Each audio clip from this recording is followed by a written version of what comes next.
When you think of noir, what comes to mind? Classic crime stories with dangerous criminals, crooked cops, and world-weary investigators? What about ancient, terrifying monsters far beyond the reaches of our own reality and understanding? Wait, that doesn't sound very noir. Or does it? Welcome back to Nightly Noir, the channel where we all hail Lord Cthulhu. Tonight we're talking about something a little different than what we normally discuss. We're talking about noir elements used in Lovecraftian fiction. These two subgenres may not seem like they have much in common, but in reality, they complement each other surprisingly well. So let's dive into the cosmic horror that is Lovecraftian fiction.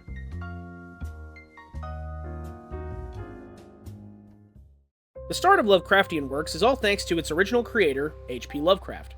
Born in 1890 in Providence, Rhode Island, Lovecraft spent most of his life in New England and lived fairly well with his mother up until their wealth ran out.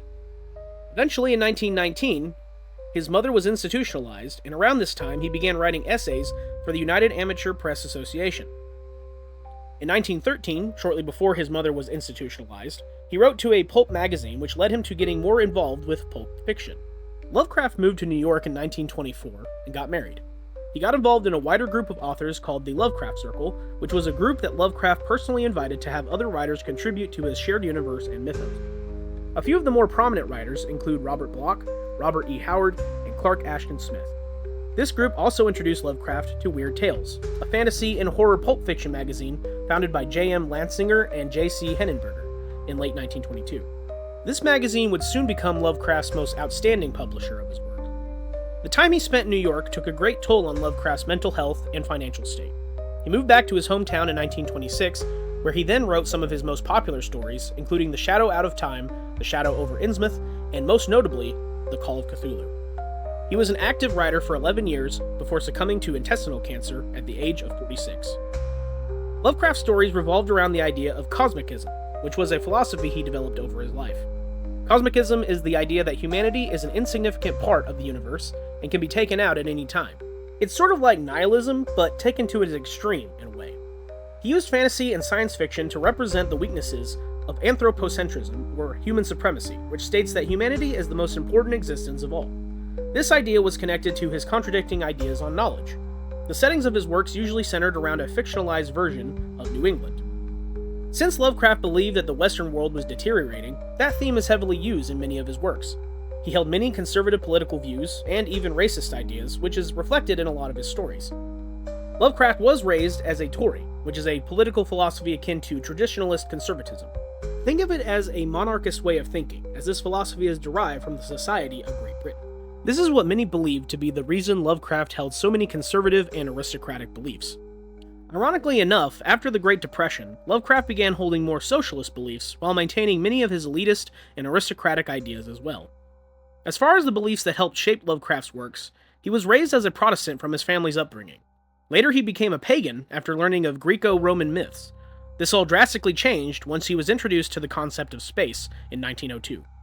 He soon became an atheist, and he began studying astronomy. Before he even turned 13, Lovecraft was convinced of humanity's fragility. In his later teen years, he stopped writing positive things regarding progress and began developing what would later become his cosmicism philosophy. Probably the most controversial part of Lovecraft is his racist views. It is well documented through his early published essays and private letters that Lovecraft held very racist ideas. He had a very elitist mentality, along with white supremacy ideals. However, he did not hold all whites in the same regard and preferred those of English descent. He had a distaste for miscegenation, which is the marriage or mixture of different races. This can be seen allegorically in Lovecraft's The Shadow over Innsmouth, where the depiction of miscegenation was that of interbreeding between humans and the Deep Ones, a fish-like monster that corrupts both the town of Innsmouth as well as the story's protagonist. Despite Lovecraft's popularity nowadays, he was never actually able to support himself financially from his works. He was practically unknown throughout his life. In the 1970s, scholars began having more of an interest in his writing, and since then he is now regarded as one of the most important 20th century authors of supernatural horror. There are a lot of modern works that are either adapted from Lovecraft's works, or heavily influenced by his mythos that he developed. Many of his works involve his personal beliefs in cosmicism, that universal indifference regarding humanity. Even though he appeared to be pessimistic, Lovecraft considered himself as more of a cosmic indifferentist, which is of course connected to his cosmicist philosophy. This indifference is shown in his writings. In most of his works, humans are exposed to powerful, otherworldly beings and various cosmic forces, but rather than being evil or dangerous forces, these entities were more often indifferent of humanity. Creatures like the Deep Ones, Oopie Goopy, General Munchkin Man, Lil Jim Bob, and worst of all, Larry. and of course, Cthulhu, are all incredibly powerful and ancient beings in the Lovecraft universe, but rarely do they intend to harm someone. Lovecraft believed in a meaningless, uncaring universe that humans would never be able to fully comprehend. He explained this philosophy as early as 1921, but it wasn't exactly reflected in his fiction until about 5 years later. His works Dagon, Beyond the Wall of Sleep, and The Temple have early concepts of this philosophy, but many of his early stories don't fully dive into the details of the ideas presented. The story Nyarlathotep examines how the collapse of civilization is a direct comparison to the collapse of the universe itself.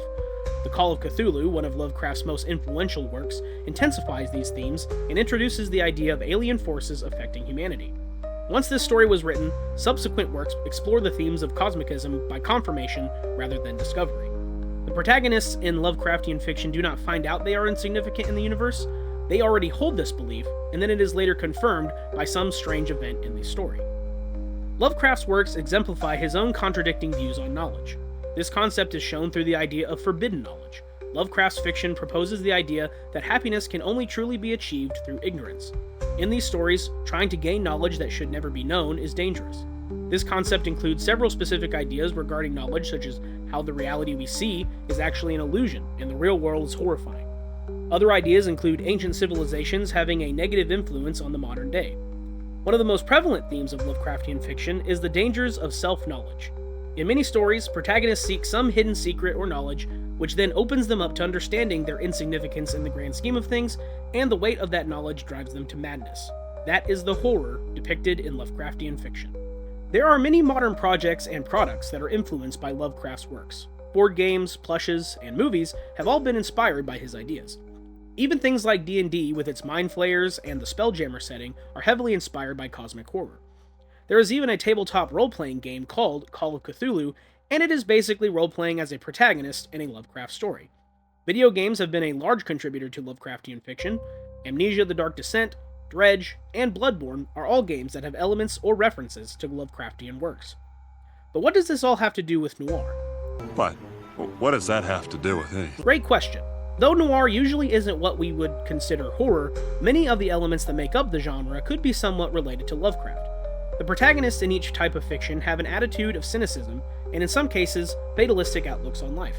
They are, of course, under different contexts, but the attitudes are definitely not dissimilar. Another particular comparison between these two genres is how both of them focus on the unsettling nature of reality. In Lovecraft fiction, the nature of reality is that there are entities beyond understanding, and that is dangerous in and of itself. In noir, the nature of reality is that people are dangerous and not to be trusted. One of the biggest and most obvious similarities between Lovecraft and noir is that most stories in each of their respective genres revolve around some kind of mystery. In Lovecraft stories, the mystery is regarding cosmic, ancient, otherworldly beings and concepts. Noir, on the other hand, focuses on the complexities of human nature and behavior, and how that helps cause the mystery of the story. Given that there are plenty of overlapping themes between these two genres, the question then becomes, what if you put them together? But in all seriousness, there isn't a substantial amount of projects where these two subgenres get blended together. There are a few notable examples, though. C.J. Henderson's The Tales of Inspector Legrasse is a series of connected stories that utilizes a character introduced in Lovecraft's original Call of Cthulhu, M. Legrasse.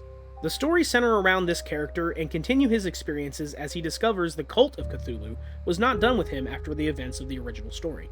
The stories are stylized similar to noir, complete with a world-weary, private investigator protagonist. It's a good blend of investigation mixed with horrific revelations of the cosmic eldritch persuasion.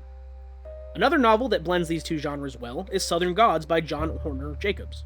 Not only does this story mix cosmic horror with noir styles, it also combines it with a Southern Gothic setting. It centers around World War II veteran turned private investigator Bull Ingram, who gets hired by a DJ to track down Ramblin' John Hastur. Apparently, his blues music is turning everyone insane and even raising the dead. At first, the going theory is that Hastur sold his soul to the devil for these powers, but as Ingram gets deeper into the investigation, he soon finds there are things in the universe much worse than the devil. Then there's the game developed by Frogwares called The Sinking City. In this game, you follow Charles W. Reed, a war veteran, who becomes a private investigator after the war. You starting to see a pattern here?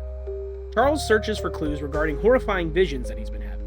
These visions lend to the idea of cosmic entities, which are of course Lovecraftian in nature. During all this, Charles gets involved in the politics of the fictional town of Oakmont, Massachusetts, which also houses references to real-life Lovecraft stories like The Shadow over Innsmouth. The focus on local politics and subterfuge definitely create a noir-like atmosphere, especially when the common denominator is a private investigator protagonist. Despite middling reviews for performance issues and combat problems, the atmosphere and setting are worth checking out. Not only that, but the game just recently got a remaster for modern consoles. With all of these different books and projects, it's great to see just how well the Lovecraft mythos mixes with good old-fashioned noir.